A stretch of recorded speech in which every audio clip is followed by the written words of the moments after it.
Let's dive into the story of Dagon, a figure that stands out in the Bible as a symbol of misplaced trust and the futility of false gods.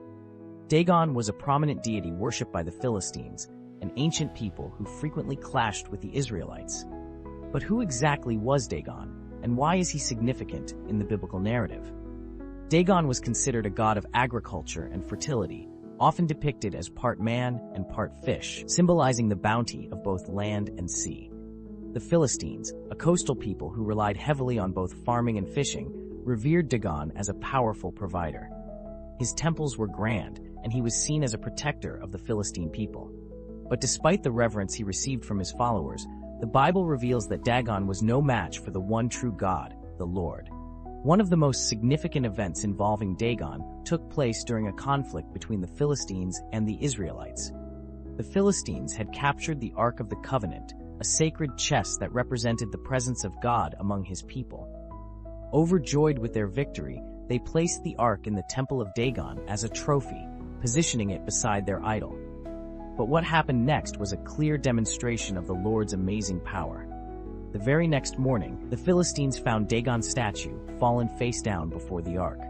This was no coincidence. It was a sign that Dagon, despite his worshippers' beliefs, could not stand in the presence of the Lord. The Philistines set the statue back up, but the following morning, Dagon had fallen again. This time, his head and hands were broken off, lying at the threshold of the temple, leaving only his torso intact. This act was more than just a physical collapse. It was a symbolic defeat, showing that Dagon was powerless before the Lord.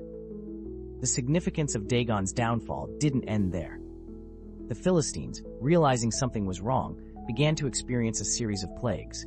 They were struck with tumors, and their cities were thrown into chaos. They moved the ark from city to city, hoping to escape the wrath they were facing, but wherever the ark went, trouble followed.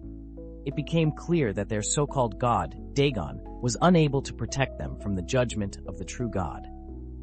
Desperate, the Philistines decided to return the ark to the Israelites, along with offerings, in hopes of appeasing the Lord and ending their suffering.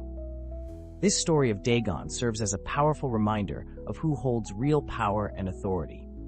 The Philistines had placed their trust in a false god, believing that Dagon could provide for them and protect them.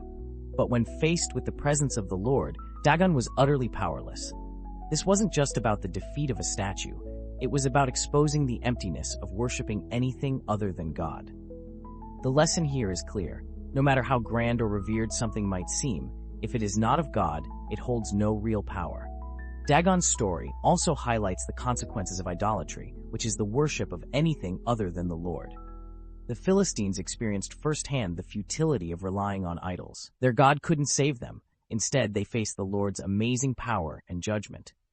It's a lesson that echoes throughout the Bible.